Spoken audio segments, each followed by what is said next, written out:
Okay, so at the top of a new clean page in your reading vocabs, in the reading vocab section, you need the title of this chapter, which is People Who Made a Difference. Make sure that you have the correct letters capitalized. Remember, this is a chapter title instead of a book title. So it is in quotations instead of underlined. And then you need the today's date, which is February 1st, 2021. The date right here is wrong right now, but the calendar date is correct. So the title of this chapter is People Who Made a Difference. And then you should have today's date. You're going to have to watch this video tonight, because there's no way. You don't even have the title yet, and I'm about to start number 1. So let's go, so that you don't have as much to do tonight. Okay, number 1. We will have 7 words. Kingston, you will do the first 4. Mason, you will do the last 3. That probably means you're definitely gonna have to rewatch so that you can get the words. Okay, number 1 is the word unfair. Unfair. How many syllables is the word unfair? Lena? 2. Unfair. When I say it, my chin hits my hand twice. Unfair. U-N-F-A-I-R. Hey, wait. I see a smaller base word in this word. What small base word do I see in this word? Mason? Un. Not un. Un is not a word. Victoria? Fair. And what does fair mean? F-A-I-R. Not the carnival, but the other one.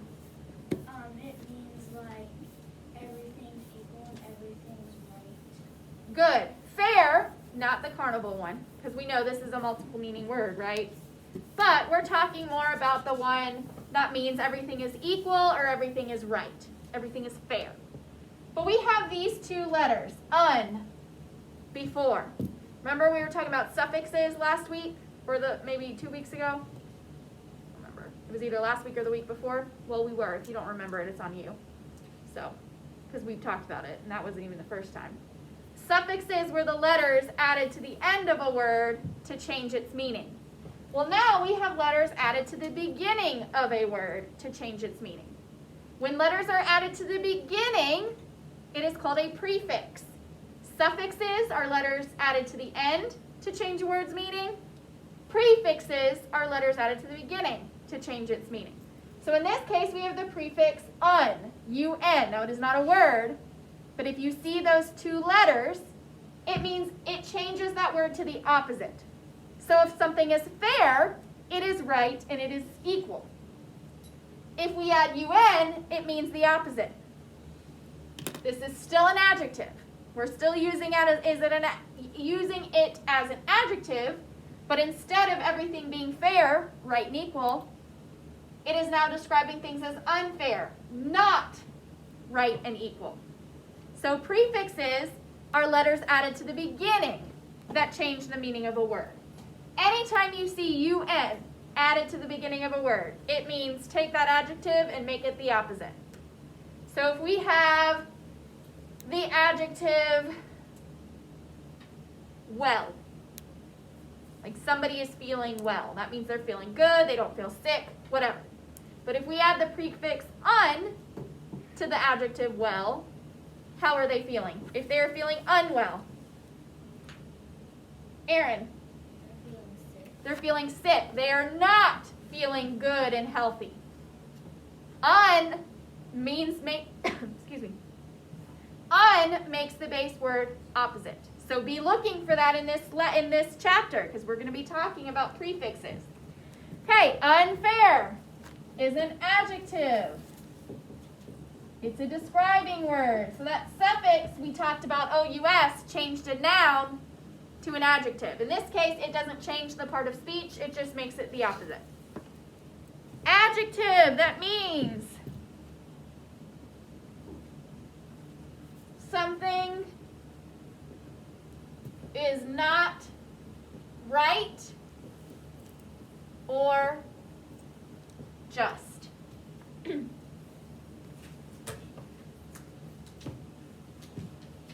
So unfair, UNFAIR, is an adjective. It means something is not right or just, which means fair means what? Take this adjective and change it so that it works for fair. Smith. Fair is something that is right. Good. So if something is fair, that means something is right or just. If something is unfair, it means something is not right or just. So we can say the prefix un means the same thing as what word? The prefix un means the same thing as what word? Cullen? Not. Not. Good. But instead of saying not fair, what's a more advanced and better sounding word? Carla? On. Well, un does not replace not fair. So how do we change not fair to sound better? Zadie? You say unfair. We say unfair. If I say this is not fair, I sound like a preschooler, right? Because that's what they say. This is not fair. But if I say this is unfair, I sound more like a fourth grader. Okay, in context. It was unfair to deny Native American citizenship for centuries. That's true, because they were here first, and we said you can't be a citizen. Is that fair? When somebody who was here first doesn't even get to be a citizen? No. Okay, number 2 is the word ancestor. Now make sure that you are spelling correctly. Lena, if you can't see something, you can say, can you spell that word? Like, just raise your hand and ask me to spell that word and I will. Ancestor. Make sure that you're spelling it correctly. There are no capital letters that we've seen so far. How many syllables is ancestor? Aaron? 3. Ancestor. Ancestor. A-N-C-E-S-T. C. Soft C, not S. A-N-C-E-S-T-O-R. Ancestor. Ancestor is a noun. In this case, a person. Because an ancestor is a person who was a member of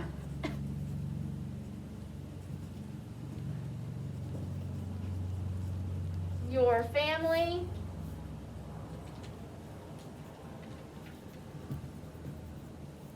a long time ago. So your ancestors are not members of your family that are alive. They came a long time ago, but they were members of your family. So like your grandparents' grandparents, or your great-great-grandparents' great-great-great-grandparents. Those are ancestors. So an ancestor, A-N-C-E-S-T-O-R, is a noun, and it is a person who was a member of your family a long time ago. Yes, quickly. For some reason, the definition sounds like they aren't a member of your family anymore. Well, technically, not quite, because they're no longer alive. But they were a member of your family. They're just not alive anymore. But that doesn't mean somebody who's close to you, who has died like early, is your ancestor. These are people that were your ancestor a long time ago. Yes? Like in Mulan when she talks to her ancestors. Yes, like in Mulan when she talks to her ancestors. Correct. Okay, here it is in context. Listen for this word and see, does it sound exactly the same or did we change the form? Sean's ancestors came from Ireland. Was that word exactly the same? Or did we change the form? Zari, We changed the form. how did I change the form in that sentence in context? You added S. I added an S, so I turned it into a what? Past Nope. tense. Nouns do not have tenses. Only verbs have tenses. This is a noun, Zari, and you know every single one of our notes that we did last week were called verb tenses. Nouns do not have tenses. Zari, this is a lesson we did a long time ago. Please don't turn your camera off. Turn it back on. It is not past tense. Please think about it. We added an S to the end of ancestor to make it mean what, Zari? More than one. And a noun that says more than one is what type of noun?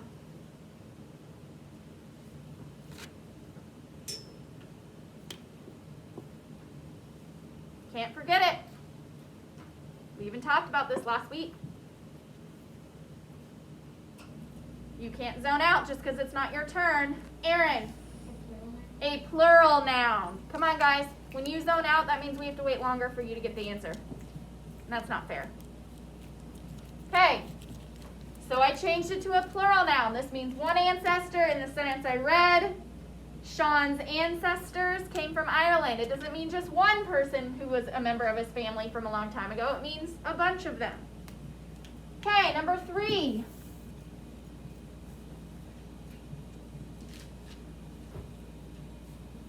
Numerous. Numerous. How many syllables does the word numerous have? Mason. 3. Numerous. Numerous. N-U-M-E-R-O-U-S. Ooh. We know this is a suffix, right? O-U-S. Because we talked about that last week. Venomous, poisonous, or 2 weeks ago. Venomous, poisonous. But numer is not a word. But what word do you know of that looks a lot like numer? What word do you know that looks a lot like numer? Carla. Number. Number. A number is a noun, right? Number is a noun. And we know O-U-S turns that noun into an adjective, meaning there's a lot, they have that thing. Well, let's look. Numerous is an adjective. And it means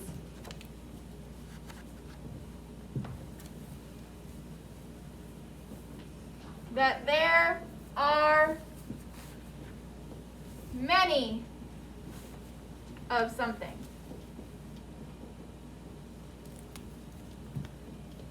So does that mean that something has a number of something?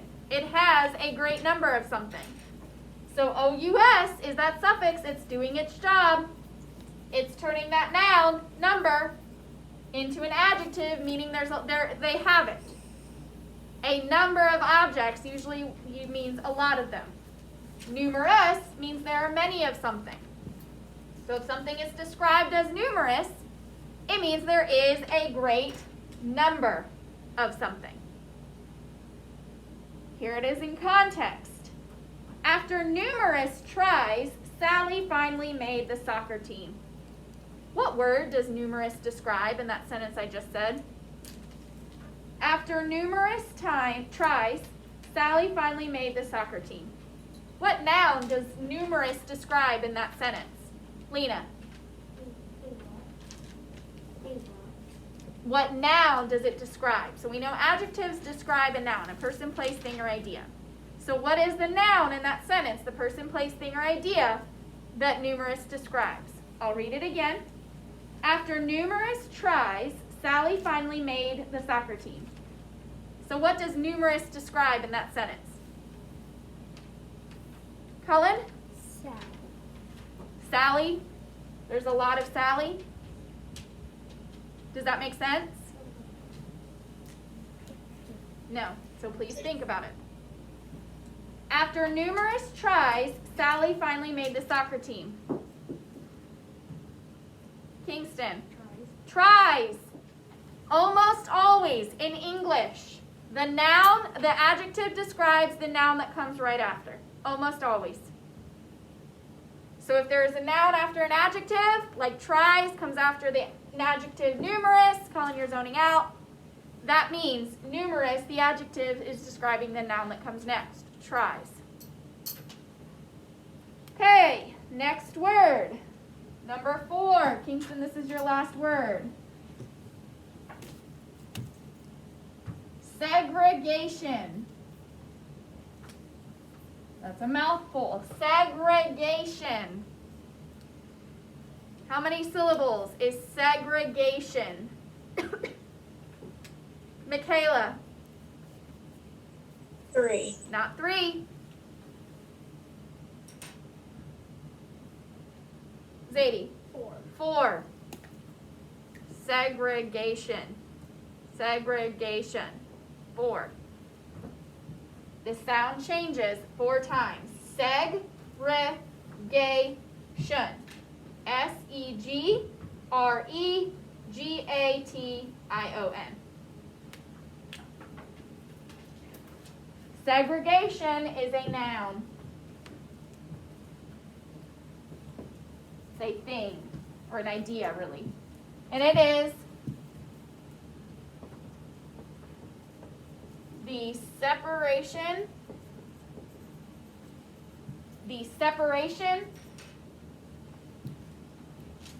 of people or things. So segregation is the separation of people or things. Segregation. S-E-G-R-E-G-A-T-I-O-N. It's a noun, it's an idea, and it is the separation of people or things. Here it is in context.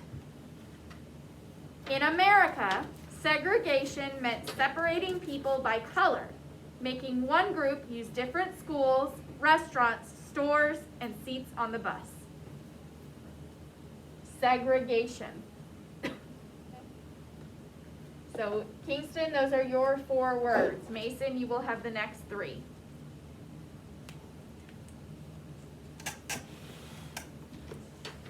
Number 5 is the word unsuspecting.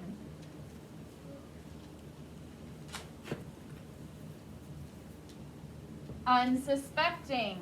Ooh, what do you see? What do you see in that word? Victoria? You see un, which is a what? Which is a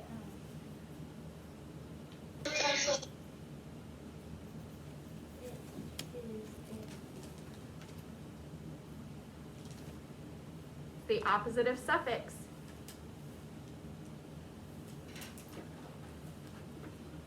Zari?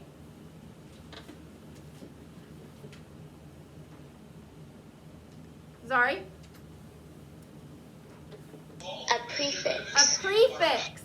Now, Victoria, I don't want you to feel bad about that. Because how many times have I said prefix today? Like twice, maybe. Did I talk about them last week? No. Have I spent 4 days talking about prefixes? So if you don't know it yet, is that okay? Yes, we need a little bit of reminder. But what about on Thursday when we talk about prefixes? If I don't know it then, I should. Yes, if you don't know it on Thursday, then yes, that is not a good thing. That does mean that you were zoning out. But if you've only heard it like once or twice, or just earlier that morning, within that class period, okay, that's okay. I don't expect you to know it immediately within that one class period. However, after we've talked about it for 2, 3, 4, 5, 16 days, yes, I will get upset if you don't know it. I will 100% get upset if you don't know it.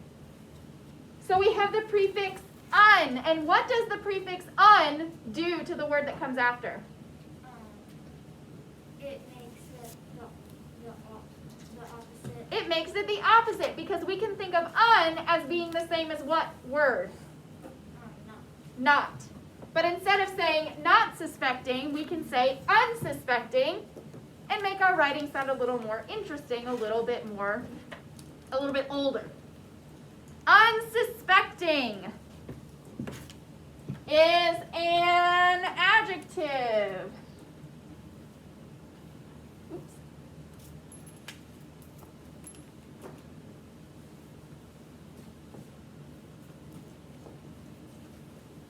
Which means someone or something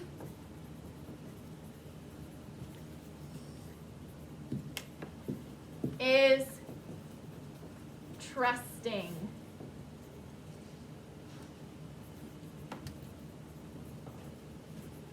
Unsuspecting. How many syllables does unsuspecting have? I forgot about that part. We're going to do that for a couple weeks. Unsuspecting. Carla. 4. 4. Unsuspecting. 4 syllables. UNSUSPECTING. Unsuspecting. And it's an adjective meaning someone or something is trusting. So if I covered up UN, suspecting, what would that mean? Lena? Suspicious. Ooh, that was a good syllable for suspecting. Except we don't really use the word suspecting, but yes, suspecting would mean suspicious. It means you don't trust others. So sometimes un can cancel out a not. Like suspecting means you do not trust others. Well, if you do not trust others, that one of those nots cancel each other out. Which means you do trust others. Okay, here it is in context. The happy puppy was unsuspecting that he was going to the veterinarian. So did he know he was going to the veterinarian if he was unsuspecting? Nope. He was happy. Okay, next one. I'm going to have to erase numbers 1 and 2.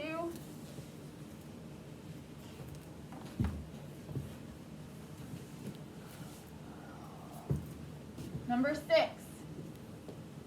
is the word avoid. Avoid. How many syllables does the word avoid have? Aaron? 2. Avoid. It is a verb.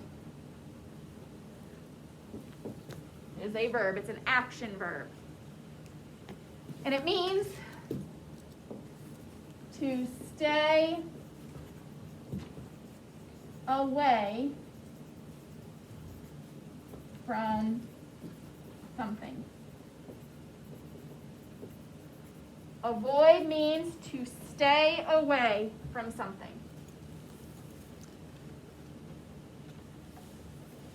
So I'm going to use this in context. We have a verb, so be listening. Do I use it in the same form, or do I change the form when I read it, when I say it in the sentence? Jana rode her bike and avoided the busiest streets. Did it stay the same, or did I change it? Zadie.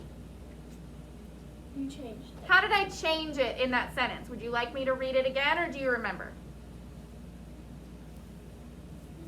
It's up to you, quick. Read it again. Okay. Jana rode her bike and avoided the busiest streets. How did I change it? You added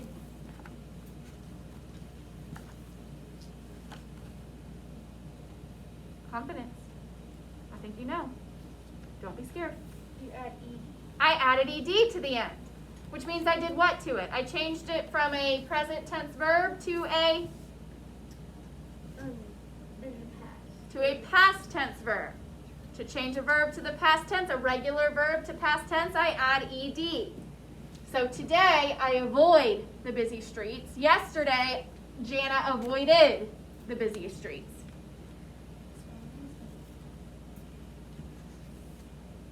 Number 7 is the word injustice.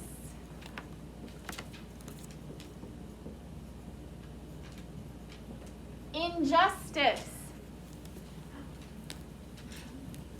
What do you think you could possibly see here? What do you think we might possibly have here? Injustice. Zari? A prefix. A prefix, because you know what is a word that you see in this word? What's a smaller word you see? Not a tiny word, but a smaller word. Zari? N. Not a tiny word. Justice, sorry. Justice. Correct, which means N-I-N is a prefix. The prefix I-N does the same thing as UN. But it does it to a noun. UN changes an adjective to the opposite adjective. IN changes a noun so that the noun is an opposite noun. So injustice is an event where something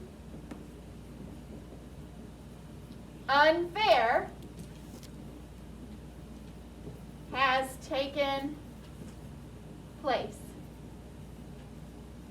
So injustice, IN, does the same thing to nouns that UN does to verbs. I'm sorry, adjectives. IN does the same thing to nouns that UN does to adjectives. So justice would be an event where something fair has taken place. Injustice is an event where something unfair has taken place. So do you see the difference between IN and UN? They do the same thing, but to different parts of speech. So UN changes verbs to the opposite. IN changes nouns to the opposite. But they stay the same part of speech. Not like OUS that changed a noun to an adjective. They stay nouns, they stay adjectives. Yes, Colin, quickly. One of our vocabulary words is in a vocab definition. That is true. So here it is in context. Not allowing women to vote until 1920 was an injustice to women. So do you see? It was an event where something unfair has taken place. Women weren't allowed to vote until 1920. It was an injustice.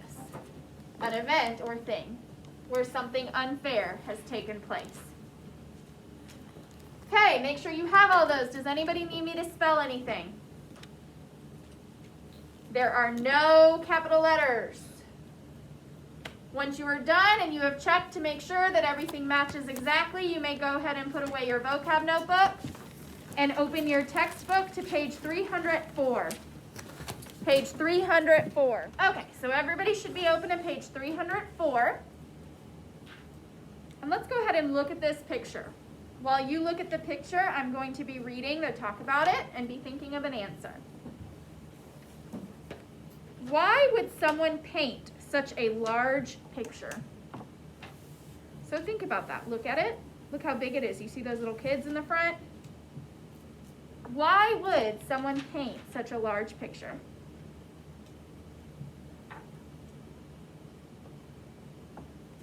Victoria. They would paint Loudly. They would paint a large picture because they would show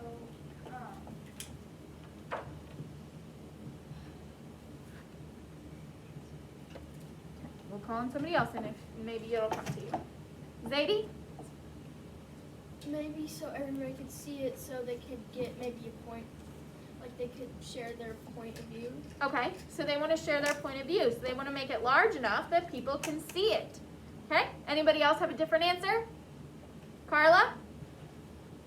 To show how black and white people unite together. Okay, good. I see some white people, I see black people. It kind of shows how they united for one purpose. Any other answers? Victoria, did it come back to you? Okay. It was like kind of similar to what Carla said. But the reason why I think that is because there's like a dove and a rainbow. Okay. Ooh, a dove and a rainbow. And what do a dove and a rainbow usually symbolize? We see this in the Bible a lot. What do a dove and a rainbow usually symbolize? Ethan? Peace. We see them in the Bible a lot. A dove and a rainbow symbolize peace. Okay, very good. Go ahead and turn the page. As we read this story today, yes, we are going to be looking for prefixes, but we are also going to go a little more in depth on author's purpose. What are the three main reasons that authors write? Victoria, tell me one. To entertain, which means why are they writing if they're writing to entertain? They're probably making a fantasy story. They're making up a fantasy story. And they're trying to get you to read more. They just want us to read. They want us to enjoy it. Well, they're all trying to get us to read, right? But to entertain means they're getting us to read it so that we enjoy it. What's another reason that authors write? Smith. To persuade. To persuade, which means they're trying to do what? They're trying to get us to try, do, or believe something. They're trying to get us to try, do, or believe something. So what will we probably read if they're trying to persuade us? What will we probably see, Smith? Their opinions on something. Their opinions. We may not see we may see some facts, but we're probably going to see an opinion too. I mean, most writers, if they're trying to persuade, they're going to use facts to support their opinion, but they're still going to have an opinion, which can we prove an opinion? No. What's the third one? Zari. To inform. To inform. Why do authors write to inform? What do they want to do?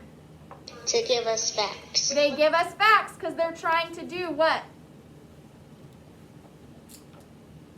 Teach us something. Teach us something. So they're going to have a lot of facts. Now, what if the story looks like it has a lot of facts, but none of it is true? Like the one about the squirrels and the armadillo tails. It sounded like facts, but why was that written? Mason? To entertain, but it sounded like facts. What do you mean it was written to entertain? It sounded like facts. Why wasn't it written to inform?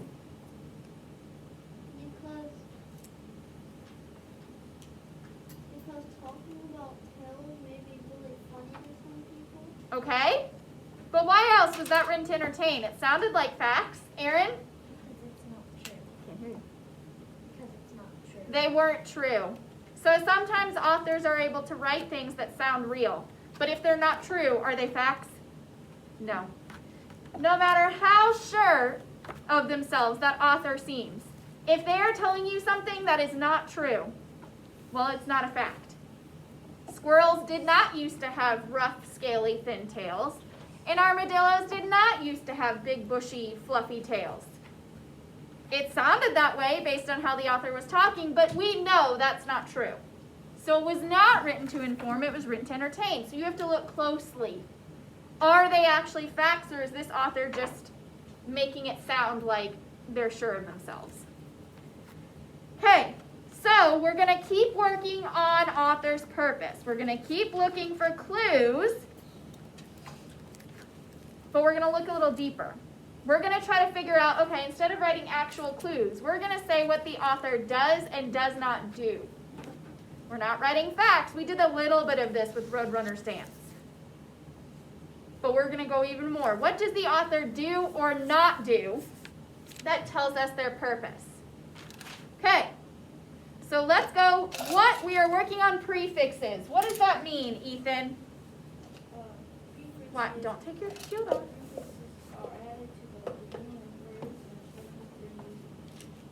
Okay, so prefixes, you gotta be loud. Prefixes are added to the beginning of words and change their meaning. For example, we saw this in two vocab words. Un means not. So unfair is the same as not fair. But which one sounds like an older kid wrote it? Mason. Unfair. Not fair sounds like a little kid wrote it. Unfair sounds like an older kid wrote it. Okay. Please read us the title and the author. Zadie. And then you can do that first paragraph too. This is short, so we'll do one paragraph at a time. It Took Courage by Lily Tuttle. Tuttle, probably. Tuttle. Only because I knew a girl whose last name was Tuttle, and that's how we said it. So Lena, what we do is as we're reading, we use our finger to follow along. And that just shows me that you're following along, but it also helps you because then you're more likely to read the exact word you're pointing to instead of your brain trying to go too fast and guess what comes next. Okay. Civil rights are equal opportunities to all citizens regardless of race, religion, or gender. At one time, unfair laws gave some people more opportunities than others. Several brave people took a stand and made a difference. So, in this first paragraph, first, the author told us a short definition of civil rights. Now, is that everything that goes into civil rights right there, what the author said? Is that all civil rights? That's all it was? No, there's a lot more that goes into it. Please make sure that you're not zoning out. There's a lot more that goes into it. But first, the author just gives us a brief or short definition.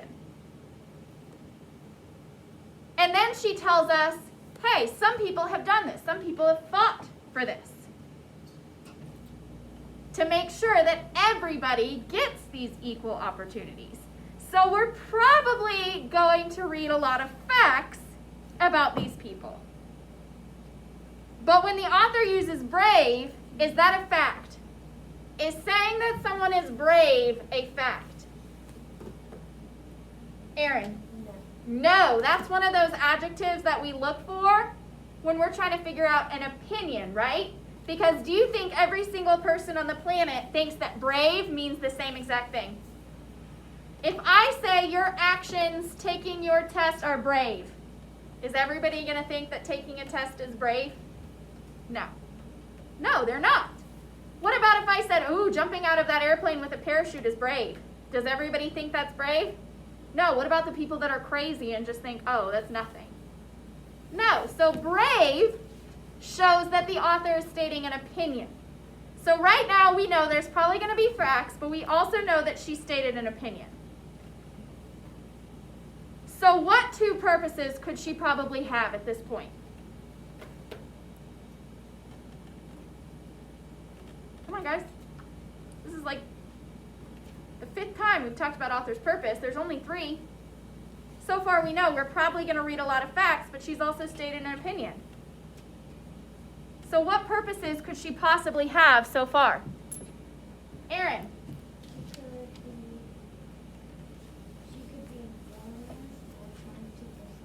She could be either informing us about these people, or she could be trying to persuade us that they're brave. We have to figure out, what does she do more of? Or does she really do an equal amount of both? Is she giving us more facts to teach us about these people, or is she giving us more facts to tell us that they are brave? If she's giving us more facts to teach us about these people, what is her purpose? If she is giving us these facts in order to teach us about these people, what is her purpose? To inform or to persuade? Most of you are zoning out right now. Victoria? To inform. If she's mostly giving us facts in order to convince us that they are brave, what is her purpose for writing this? Helen? To persuade. To persuade. So we have to figure out, is she giving us facts to teach, or is she giving us facts to get us to believe something? Okay. Go ahead. Oh, no, wait, sorry. As we read, So we need to figure out, you need to ask yourself these questions to figure out the author's purpose. Does the author use humor, exaggeration, or repetition? Does she repeat herself in order to tell an entertaining story? If she does those things, what is her purpose? If she uses humor, repetition, or exaggeration to tell this story, what is her purpose? Zari?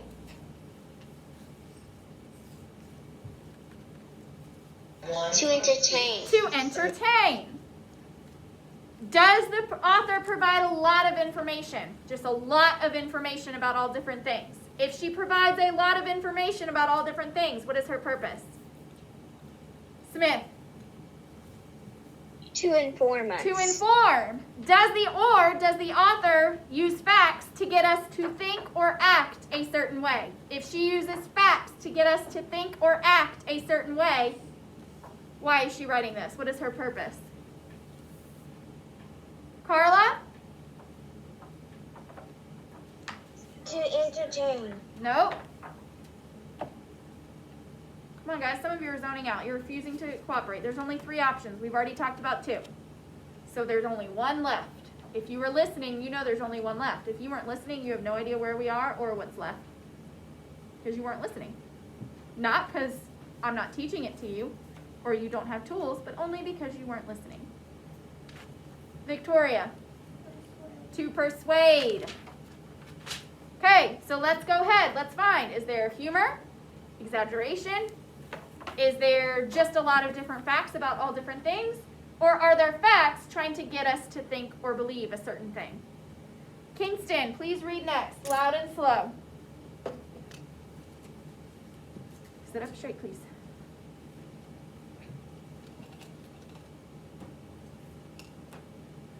Thurgood Marshall. Louder, Thurgood Marshall. louder. That wasn't any louder. Like you're yelling. You did it the other day. Thurgood Marshall. Okay. Thurgood Marshall's family have come a long way from the time their ancestors were slaves. Slow down. You're skipping words. Thurgood Marshall. No, just keep going, but please slow down. But when he wanted to attend the University of Maryland Law School, the school rejected him because he was black. Marshall had to go to a different law school. Okay. So far, does this sound like it's going to be a funny, entertaining story? No, it really doesn't. Usually we would have something right away that kind of gets us into it to entertain us. But right now, I don't really see anything funny or anything like that, or exaggeration, like hyperbole, which means they're saying something is making something seem a lot worse than it is. I mean, this just sounds pretty bad all on its own. So right now, we're probably reading to something that was written to inform or to persuade. Have we read anything that persuades us yet? That tells us why she thinks this person was brave? Not yet. So far, what's probably the purpose? So far, what do you think the purpose, this author's purpose was? Mason? To inform, probably. Let's go ahead and add a clue. We can already eliminate one of those 3 authors' purposes. Which one can we go ahead and eliminate? And why? If you're listening, you already know why. You already have that answer if you were listening. I'll pick a stick. Keep your hand up if you'd like to answer. Smith. What do we know? We can go. Sorry.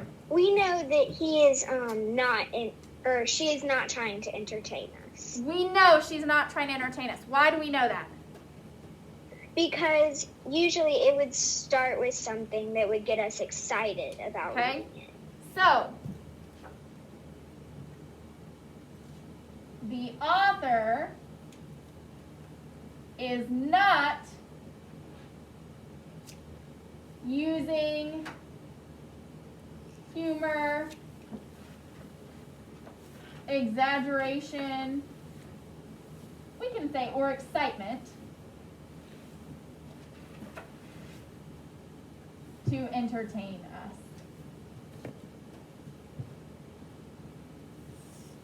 with a fun story.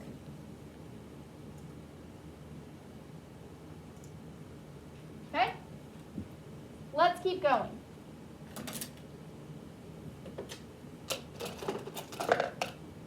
Victoria, read next.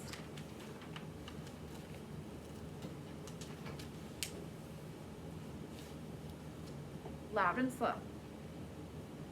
Later in one of his first court cases, Marshall helped a young African American student sue the University of Maryland.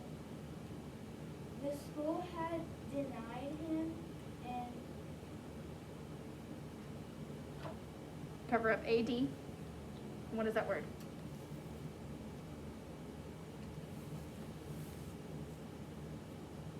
If we have SON at the end of a word, what does that usually? admission. There you go. The school had. The school had denied him admission too. Okay?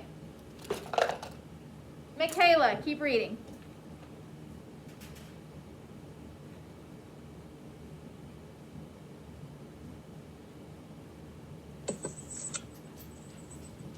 Marshall worked hard to win numerous,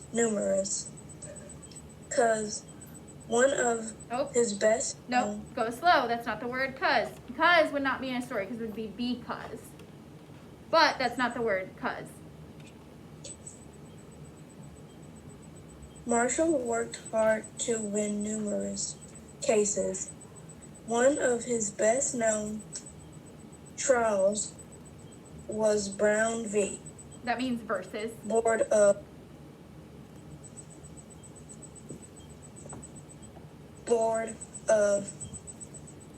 Education in 1954. In his case, Not in his case. Go slow, Michaela. Michaela, you're going too fast. You're letting your brain guess the words before your eyes read them. In this case of the Supreme Court. There's no of. In this case, the Supreme Court decided to end segregation in schools. The court made it legal for black students Not and white legal. students. You completely changed the meaning. It didn't make it legal. You changed it to the opposite. The court made it legally No, for not black legally. students. Go slow. Okay, cover up everything but the IL at the beginning. Michaela. How would you say IL? Ill. Now cover up IL, and what is that word? Eagle. So if we had ill, eagle, what is that word? Illegal. Illegal, not legal. That changes it entirely to the opposite word. So start that sentence again. Make sure to read the correct word. The court made it illegal for black students and white students to be sent to separate locations. Good. Okay, so far, what's our next clue? What is the author doing here? What is the author doing right now? I'm going to pick a stick. Colin, what is the author doing a lot of? He is. She. Lily is a girl's name. She is doing a lot of. Quickly, we still have 10 minutes. But Informing us. so she's giving us a lot of what? Facts. Facts. The author is giving a lot of facts. Now, facts, does that just mean they're writing to inform? No, because when people try to persuade, what do they use? in order to get you to believe or do something? Zadie. Facts. Can we tell just yet if she's using these facts to teach or to persuade, to inform or to persuade? Can we tell just yet? Or do we know for sure? So far, is she trying to persuade us? Not really. But are we done yet? No. So could that change? Yeah. So let's keep reading. And then in the end, we know if she's just using facts but not really trying to talk us into anything or influence us, what is she trying to do? If we keep reading and she keeps giving us facts but doesn't really try to influence us in any way, what is her purpose? A lot of you are zoning out. 1, 2, 3, 4. Some people at home, too. Because I'm literally telling you, there's only one possible answer. Listen to what I am saying. Listen to what I am saying. Look at my face. Listen to what I am saying. Once you listen and truly listen, you'll be like, oh my gosh, I'm embarrassed that I didn't right away know the answer. If she continues to give us a lot of facts, but does not try to influence us in any way, what is her purpose? You still don't know. It's because you zoned out halfway through me talking, and I don't know how to stop that. Zari, what is her purpose?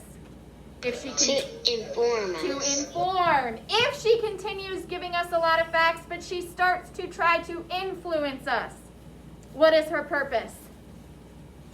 Kingston. To persuade us.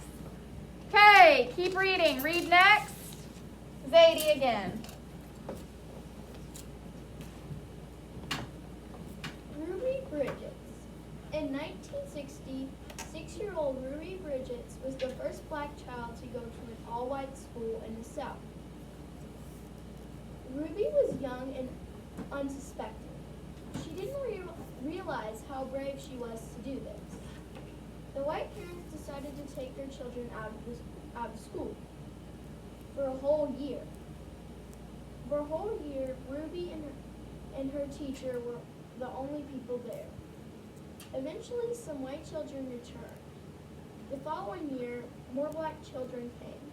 Ruby Bridges made a difference. So, let's ask ourselves, is the author using humor or exaggeration or excitement to entertain us here? Show me. Show me, don't tell me. No. Is the author giving us a lot of facts? Is the author using those facts to influence us or make us believe something? Let's keep reading. Smith, read next. Dr. Martin Luther King Jr. Dr. Martin Luther King Jr. was a leader in the 1950s and 1960s. He avoided violence and asked others to fight in peaceful ways to end injustice. Keep going. King organized a march on Washington, D.C. There, he and thousands of others demanded equal rights for all people. He gave a famous speech that day. He said, "I have a dream." King's dream was that all people would be treated fairly and equally. Very good. Okay. We already know the author has not used humor, exaggeration, or excitement to tell us an entertaining story or a fun story. We already know the author has given us a lot of facts. What's one more clue we can give to say, okay, how do we know it's this one and not the other? We already know it's not to entertain. What's one more clue that we can give to say whether it is to inform or to persuade? Cullen. Think about what I said a bunch of times, especially when we stopped after Ruby Bridges and I said, let's ask ourselves, who can help her out? Zari? We could say it has not really gave us any facts that is also following along with things that are trying to get us to do something. Okay, so she's not trying to do what? She's giving us these facts, but the author is not trying to do what? Zadie. She's not trying to persuade us. She's not trying to persuade us, but what's a better word where we don't use the word in the definition? She's not trying to... She's not trying to make us believe or do something. Okay, so what's that word I used? It starts with an I. There's an F in it.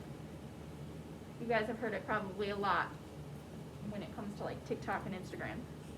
These people who do this for their job. What are their job titles? Kingston, what's their job title? Can't hear you. An influencer. Influencers' jobs are trying to get you to do something. So, the author is not using facts to do what? Smith. They're not using facts to influence us. The author is not using facts to influence us.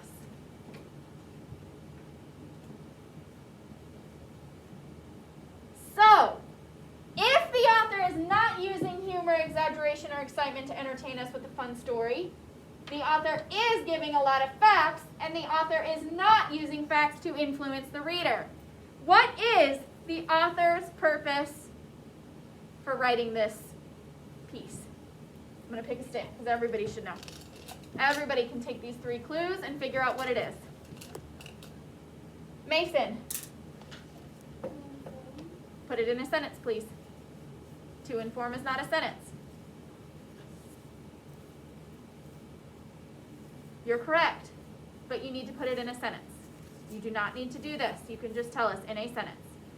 Look at what we have here and change it so that it's in sentence form. The purpose is to inform, but to inform is not a sentence. We have all of these in sentence form. So how can we put that in sentence form?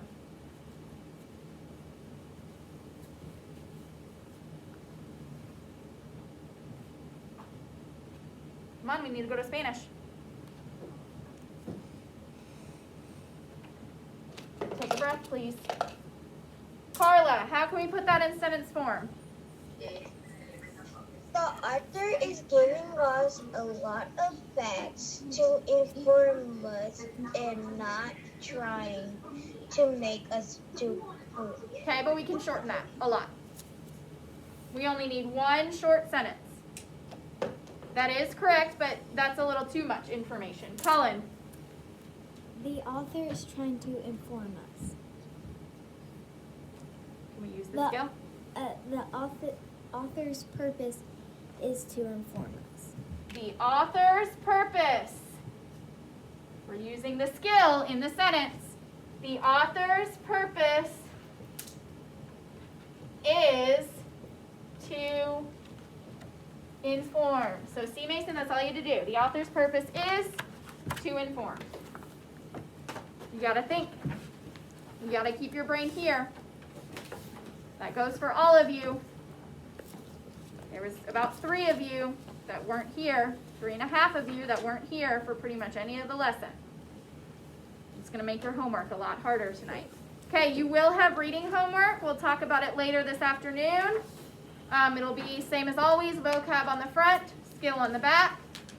Go ahead and clear your desks. Get out your Spanish folders and your pencil bag. This is your vocab, and this is your reading homework. On the front, you have vocab. You have a crossword puzzle. I know you guys enjoy crossword puzzles, so make sure that you do it correctly. Don't skip letters, don't change letters. Make sure that you've spelled everything correctly. Use the clues to figure out what goes where. Then on the back, you're working on author's purpose. Make sure to read the box at the top. Do we ever ignore boxes at the top? If we ignore the boxes at the top, we're ignoring help. Do we want to ignore help? Ignoring help just makes things harder, doesn't it?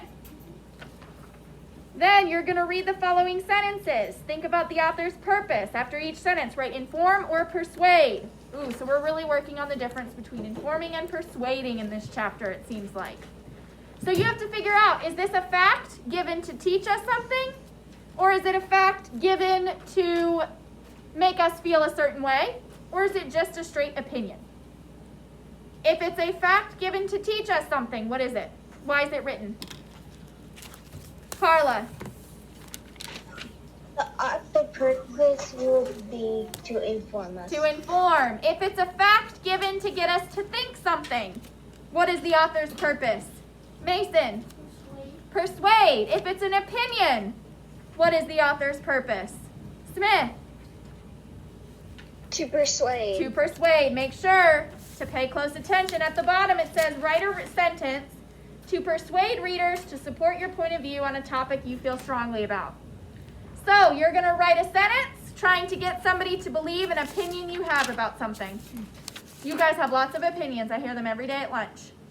So you need to write a sentence. Make sure you use correct grammar to persuade somebody to support that opinion. You can think of a food. I'll even help you. Think of a food you like. Write a sentence, especially one that maybe other people don't like.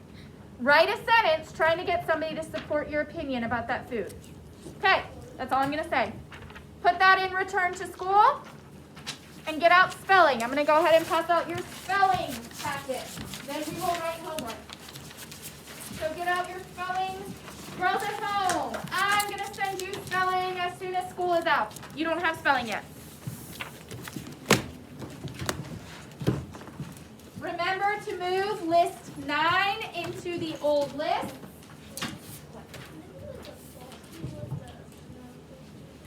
A sauce. That's a food, isn't it? Yep. So put this in the current packet side of your spelling folder. Make sure to move list 9 to the old list. You don't have to worry about it. So your spelling folder. Is that it? Yeah. Oh. So yes. And we'll get out your spelling folder. I think it's in your spelling and take home today.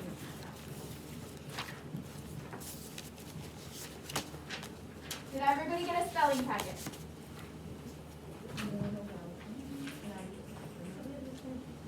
Not the whole thing.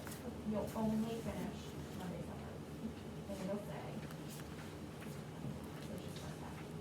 So you won't do this. So you'll just tear this out in the journey. And then they tear it out and you'll turn it into one. Just this page. So this won't be what you will learn. So if you want to sign it. And then Wednesday, the page of this paper, you're going to choose 10 words. Any of these 10 words, not you can choose any of these or you just need to pick and use them in a sentence. Okay, so yeah. What I do is on Fridays after our test, I'll make the packet up. Not a bad idea. Okay, so your words this week are just words with double letters. So that means somewhere in the sentence it has double letters.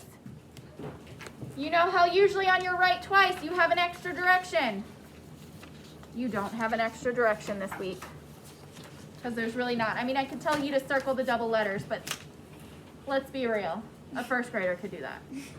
That's not really, that's just busy work. That would be busy work.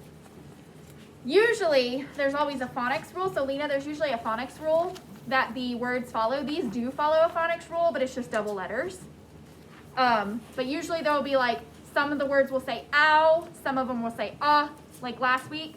And so usually I add a direction where you have to figure out, does the word say ow or does it say ah? In this case, there's not one of those. There's just double letters. That's okay. So there's no extra direction. However, you still need to read this box at the bottom. Always read the box on the bottom on Monday night. Always, always, always. I would probably read it every night, just because. Okay, so put that in current packet. Close your take-home folder, close your spelling folder. They should be on your desk along with vocab, and get out your planner. Lena, I have a planner for you. And open to Monday, February 2nd.